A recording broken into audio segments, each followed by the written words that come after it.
The big question, or so you think, should you be an entrepreneur?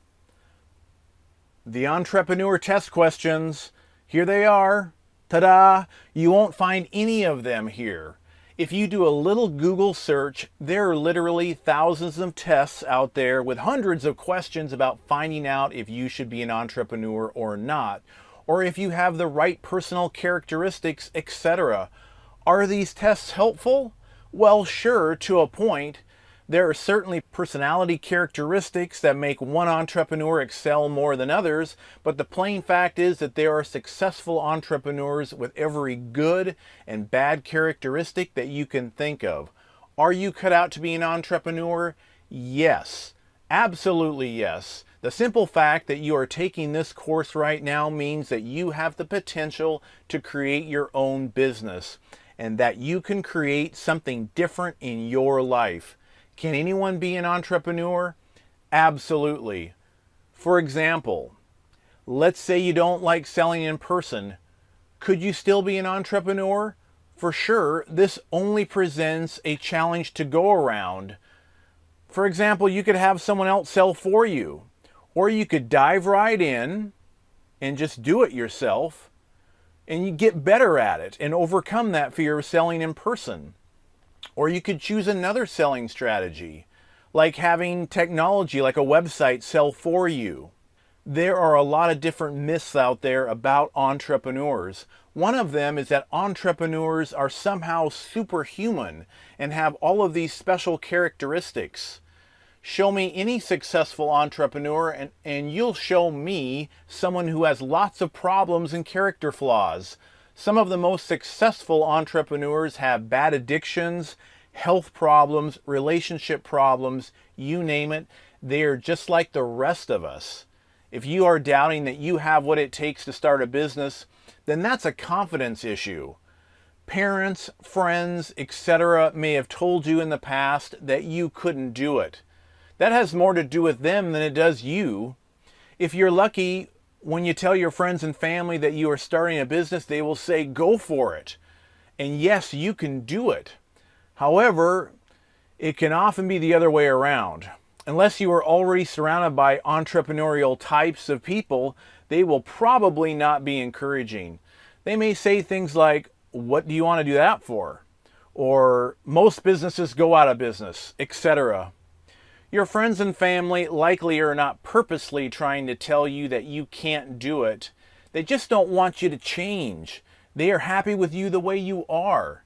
Sometimes friends and family are afraid that if you become successful and they don't, that you will no longer want to be around them, or they will feel like a loser if they are not as successful as you are.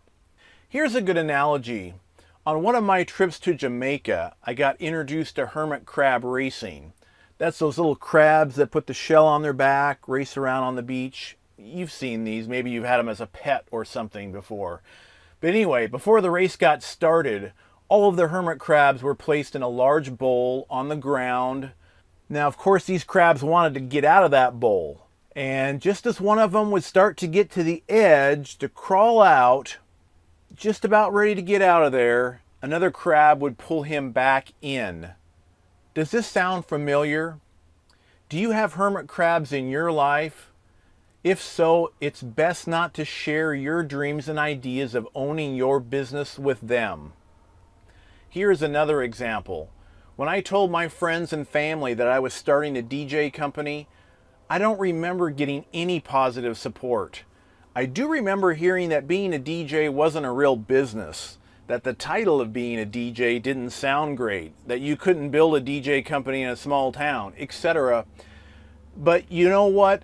I wasn't looking for feedback. I already knew what I was going to do. My intention was so strong, nothing anyone said was going to stop me. And you need to be that way too. Get yourself around positive people and less around negative people. The people you choose to hang around will do more to influence your success or failure in life than almost any other factor. Your friends, family, coworkers care about you and love you, but they don't really know how they affect you all of the time.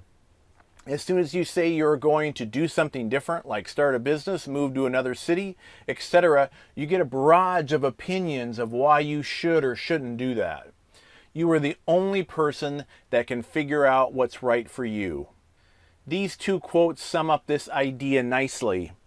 Until you are me, until you walk in my shoes, you don't know what I'm capable of. And the flutter of a hummingbird's wings drowns out those who told him he could not fly. How about a review of this section? Should you be an entrepreneur? Yes, absolutely yes. You can, and anyone can be an entrepreneur. Remember the entrepreneur myth. Entrepreneurs are normal people like you and me, not superheroes. Remember the hermit crab race example. Not everyone is going to support you, and that's okay. Have I started to shift your mindset yet? Well, if not, just wait. In the next lecture, I'll talk about the illusion of employment, why you want to be an entrepreneur, and the power of intention.